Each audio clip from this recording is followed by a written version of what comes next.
युवाओं के हाथों में पत्थर देने वाले आतंकी संगठन अब जम्मू कश्मीर की महिलाओं के हाथों में बम पकड़ा रहे हैं। बुरके की आड़ में आतंक की नई साजिश रची जा रही है। अब महिलाओं को भी आतंकी बनाया जा रहा है।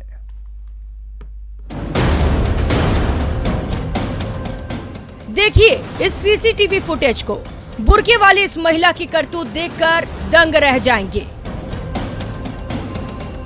जम्मू कश्मीर में आतंक फैलाने की ये नई तस्वीर है, जिसमें एक महिला आतंकी सुरक्षा बलों के जवानों पर बम फेंकती हुई दिखाई दे रही है।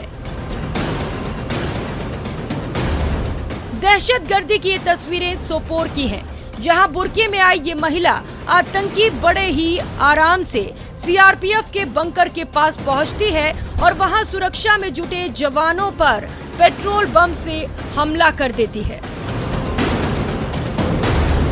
बिना किसी खौफ के, बिना किसी हिचक के जिस तरीके से इस महिला आतंकी ने इस वारदात को अंजाम दिया है, उससे तय है कि इसने आतंक फैलाने की पूरी ट्रेनिंग ले रखी है। तस्वीरों को फिर से देखिए, कैसे बुर्का पहने ये महिला यहाँ आती है, बंकर के पास रुकती है, अपने बैग से पेट्रोल बम निकालकर उसमें आग लगाती है, फिर उसे सीआरपीएफ के बंकर पर फेंक देती है और बड़ी तेजी से मौके से फरार हो जाती है। जबकि जवान बम से लगी आग को बुझाने में जुट जाते हैं।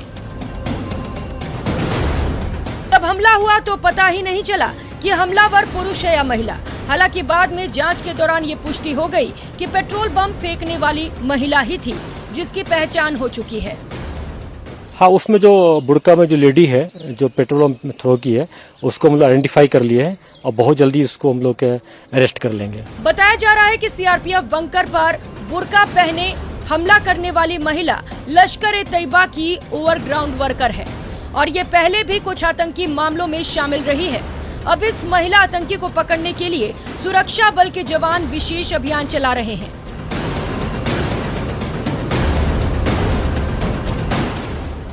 ये घटना बेहद हैरान करने वाली है। आतंकी संगठन अब तक युवाओं को ही बरगला कर आतंकी बना रहे थे, लेकिन जिस तरीके से ये घटना सामने आई है, उससे ये साफ हो गया है कि आतंकियों के निशाने पर अब बुर्के वाली महिलाएं भी हैं, जिन्हें कट्टरता का पाठ पढ़ाया जा रहा है। Bureau report, news 18 network.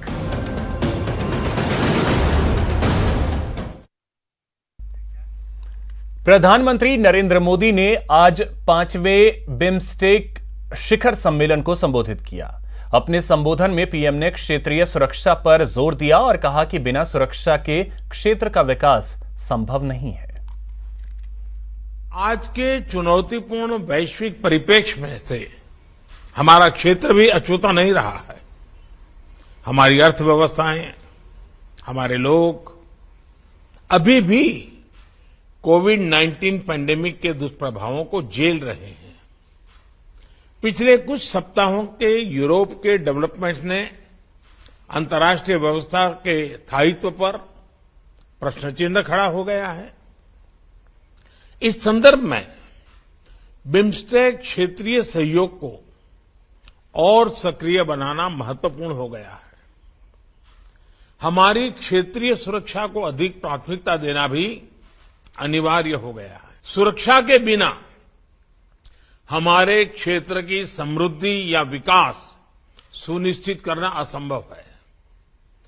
Kathmandu में हमारी चौथी समिट में हमने आतंकवाद, ट्रांसनेशनल क्राइम और नॉन ट्रेडिशनल थ्रेट्स के खिलाफ क्षेत्रीय कानूनी ढांचे को सुदृढ़ करने का निर्णय लिया था। हमने अपनी लॉ एनफोर्समेंट एजेंसीज के बीच सहयोग बढ़ाने का भी फैसला किया था। मुझे खुशी है कि हमारा कन्वेंशन टू कॉम्बैट टेररिज्म पिछले साल से सक्रिय हो गया है।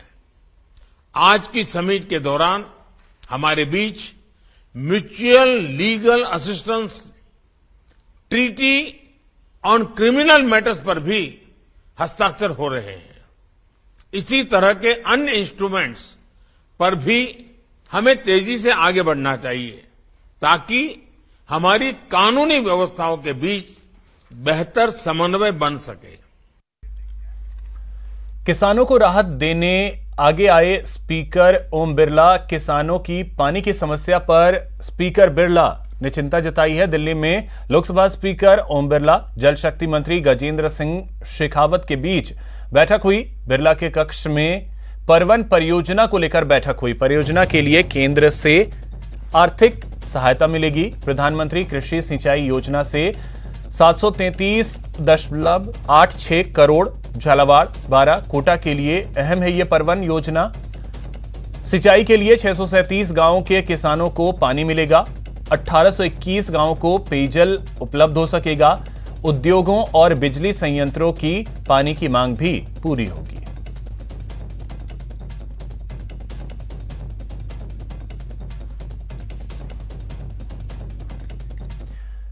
अब बात उपनेता प्रतिपक्ष राजेंद्र राठौड़ के दिल्ली दौरे की, जहां राठौड़ ने गृह मंत्री अमित शाह, रक्षा मंत्री राजनाथ सिंह, लोकसभा स्पीकर ओम बिरला, केंद्रीय जल शक्ति मंत्री गजेंद्र सिंह शेखावत और मंत्री धर्मेंद्र प्रधान से अलग अलग मुलाकात की।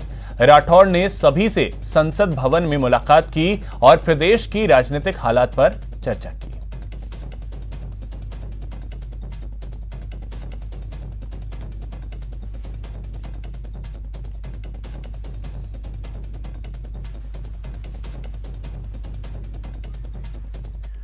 कल 31 मार्च है, यानी फाइनेंशियल ईयर खत्म हो रहा है। ऐसे में हम आपको याद दिला दें कि कल तक आपको कौन कौन से काम करने जरूरी हैं। 2019-20 के लिए लेट या रिवाइज्ड इनकम टैक्स रिटर्न नहीं भरा तो कल तक भर दें, नहीं तो पेनल्टी चुकानी होगी। पैन कार्ड को आधार कार्ड से लिंक नहीं किया है तो करवा लें, नहीं तो 500 से 1000 रुपए तक की पेनल्टी चुकानी होगी। अगर कल के बाद 3 महीने के अंदर पैन और आधार लिंक कर लिए तो 500 रुपए पेनल्टी लगेगी और उसके बाद करते हैं तो 1000 रुपए का चूना लगेगा। अगर आपका पब्लिक प्राइवेट फंड यानी पीपीएफ या national pension scheme NPS account चल रहा है तो इस फाइनेंशियल ईयर में एक बार भी ट्रांजैक्शन नहीं किया है तो मिनिमम अमाउंट जमा करा दें, नहीं तो पेनल्टी लग जाएगी। आइए जान लेते हैं कि पैन को आधार से लिंक करने का तरीका क्या है। ई filing portal income tax India efiling.gov.in पर जाएं। रजिस्टर नहीं है तो रजिस्टर करें। इसके लिए पैन नंबर ही यूजर आईडी होगा। रजिस्ट्रेशन के बाद यूजर आईडी, पासवर्ड और डेट ऑफ बर्थ एंटर कर लॉगिन करें। पैन को आधार से लिंक करने के लिए पॉपअप विंडो दिखेगी, उस पर क्लिक करें। डिटेल्स सही दिख रही हैं तो वेरीफाई कर दें। आधार नंबर भरकर लिंक नाउ बटन पर क्लिक करें। पॉपअप मैसेज से पता चलेगा कि पैन आधार लिंक हुआ है या नहीं।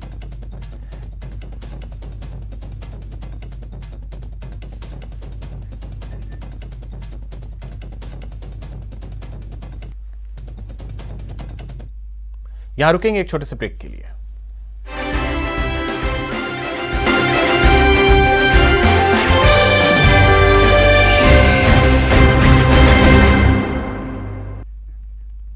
ब्रेक के बाद आपका स्वागत है। जयपुर पुलिस 2 लापता बहनों के मामले में बड़ी कामयाबी हासिल की है। पूरे 50 दिन बाद जयपुर से लापता दोनों बहनें लखनऊ से बरामद की गई हैं। जयपुर पुलिस ने इस मामले में ट्वीट कर जानकारी भी दी।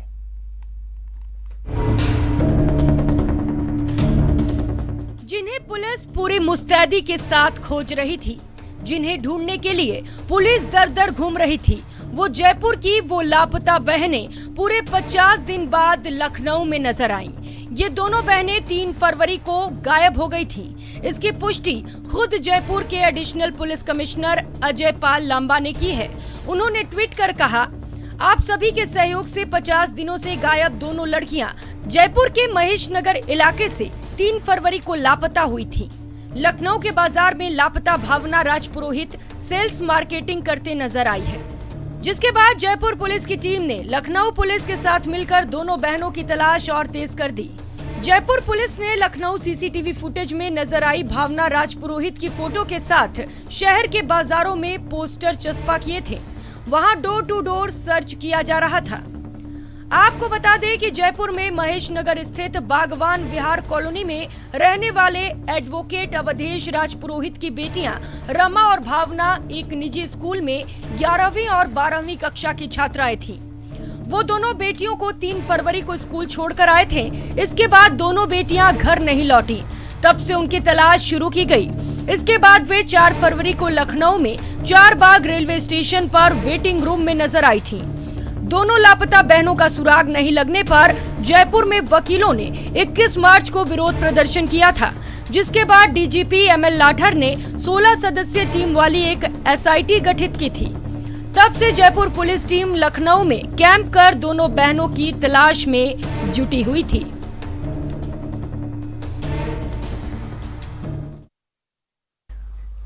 और इस वक्त की एक बड़ी खबर चलिए आपको बता देते हैं। लालसोट एसएचओ अंकित चौधरी को सस्पेंड कर दिया गया है। ये बड़ी खबर। आरोपी राम मनोहर बैरवा अरेस्ट किया गया है। आत्महत्या के लिए उकसाने को लेकर ये एक्शन जो है वो लिया गया है। अंकित चौधरी को सस्पेंड कर दिया गया है। आरोपी राम मनोहर बैरवा अरेस्ट हुआ है। ये बड़ी खबर आपको बता दें। दौसा सुसाइड केस मामले में एसएचओ पर अब गाज गिरी है। दौसा डीएम कमर चौधरी ने इसकी जानकारी दी है। इस वक्त की बड़ी खबर। आशीष हमारे सहयोगी अधिक जानकारी के साथ जुड़ गए। आशीष, क्या जानकारी गाजगिरी है एसएचओ पर? बिल्कुल, जो दौसा सुसाइड केस है लेडी डॉक्टर अर्चना शर्मा वाला, इस केस में जो लालसोट के एसएचओ हैं अंकेश चौधरी, इनको सस्पेंड कर दिया गया है। जयपुर रेंज के आईजी उमेश चंद्र दत्ता ने ये आदेश जारी किए हैं। ऐसे में ये पहली कार्रवाई की गई है और पहली गाजगिरी है। दूसरा, लालसोट थाना पुलिस ने कार्रवाई करते हुए राम मनोहर बैरवा नामक एक आरोपी को गिरफ्तार किया है। इस आरोपी पर लेडी डॉक्टर को आत्महत्या के लिए उकसाने का आरोप है और उस मामले में गिरफ्तारी की है। इसके अलावा अन्य आरोपियों की भी पुलिस लगातार दबिश दे रही है। करीब आधा दर्जन से अधिक लोगों को, संदिग्ध लोगों को पुलिस ने राउंड अप किया है। हालांकि जो वीडियोज हैं उस वीडियोज में यदि ये लोग शामिल होंगे तो उनको भी गिरफ्तार किया जाएगा। ऐसे में पुलिस। चलिए, बहुत शुक्रिया आशीष आपका तमाम जानकारी के लिए। और चलिए एक और बड़ी खबर आपको बताते हैं।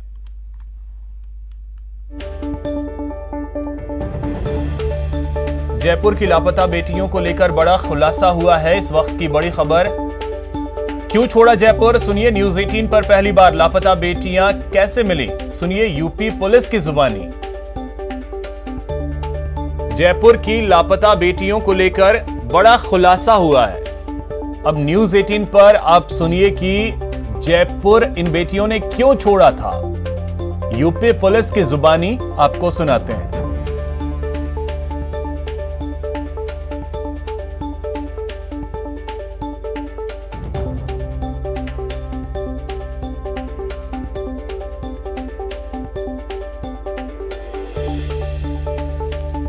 तो आपको बता दें कि जयपुर से जो 2 बेटियां लापता हुई, लखनऊ में दोनों बरामद हुई हैं।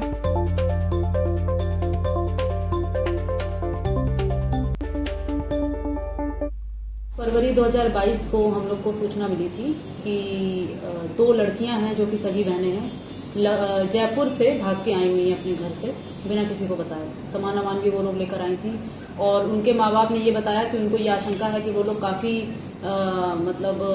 ऐसे इस प्रिपरेशन के साथ गई हैं कि अब वापस नहीं आएंगी। इस प्रकार से वो लोग सामान लेके गई हैं। उनके पेरेंट्स भी आए थे, उनके दादाजी भी आए, उनका भाई भी आया, सबसे मेरी मुलाकात भी हुई थी। और उसके बाद इन लोगों ने जो कोऑपरेशन हम लोगों से मांगा, तो हमारी जो लखनऊ की क्राइम ब्रांच है उन्होंने इसमें पूरा कोऑपरेट किया उनके साथ। पूरा टीम इसमें गठित की गई, कई टीमें बल्कि हम लोग ने बनाई अलग अलग एरियाज में। जहां जहां इन लोगों ने ट्रैवल किया था, रेलवे स्टेशन, बस स्टॉप्स और जो भी सीसीटीवी कैमरे जहां जहां हो सका वहां हम लोगों ने देखा। और फाइनली सब कुछ पॉइंट आउट हुआ गुडम्बा थाने में। गुडम्बा थाने में एक फुटेज में ये लोग इनको देखा गया। फिर ये पता किया गया कि ये लोग वहाँ काम क्या करते हैं। तो पूछताछ करने पे, काफी फ्रिस्किंग करने पे ये जानकारी हुई कि ये लोग एक एजेंसी में काम करती हैं जहाँ पे मच्छर और जो इंसेक्ट्स होते हैं उनको जो मारने वाली मशीनें होती हैं जिसमें से आवाज वगैरह आती है, उस टाइप की चीजें ये लोग डोर टू डोर जाके बेचती हैं। तो इस एजेंसी तक हम लोग बहुत मुश्किल से पहुंच पाए और फाइनली जब उस एजेंसी तक हम लोग पहुंचे तब जाके हम लोग को इन दोनों लड़कियों के बारे में पता लगा। ये लोग वहीं पे काम कर रही थी और फिर गुडम्बा थाना क्षेत्र में ही प्रोडक्ट बेचते समय इन लोगों को तस्दीक करके हम लोग ने उठाया और जयपुर पुलिस को इसको हैंड ओवर किया। जयपुर पुलिस का भी इसमें बहुत। इलेक्ट्रिकल एंड इलेक्ट्रॉनिक निर्माता company V Guard Industries Limited ने आज दिल्ली के ललित होटल में अपने नए प्रोडक्ट रोमांजा आर्ट को लॉन्च किया, जिसका उद्देश्य फैन के बाजार में व्यापार के नई आयाम स्थापित करना है। रोमांजा आर्ट फैन को उत्तराखंड के रुड़की में बनाया गया है, जिसकी कीमत 4,850 रुपए है। वी गार्ड के डायरेक्टर वी रामाचंद्रन ने कहा कि कोविड काल के बाद यह हमारा पहला प्रोग्राम है। ऐसे air product Romanza art fan की दो बातें मुख्य हैं, एक एनर्जी और दूसरा इसका डिजाइन।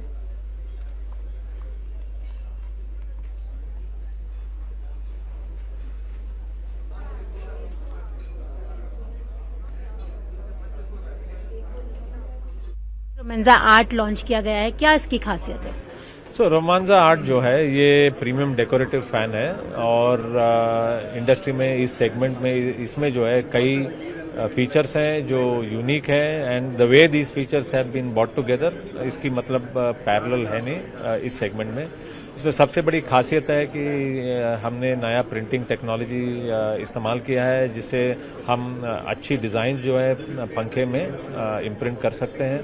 हमारे ऑफरिंग में जो है दो डिज़ाइंस अभी हम ऑफर कर रहे हैं, एक तो फ्लोरल पैटर्न है और दूसरा जो है ये हमारे लिए खास जो है इंडियन आर्ट जो है। ये दो फीचर्स जो है डिज़ाइन फीचर्स जो है हम इस बेस पे जो है हमने हमारा रेंज बनाया है। फिलहाल इतना ही, नमस्कार।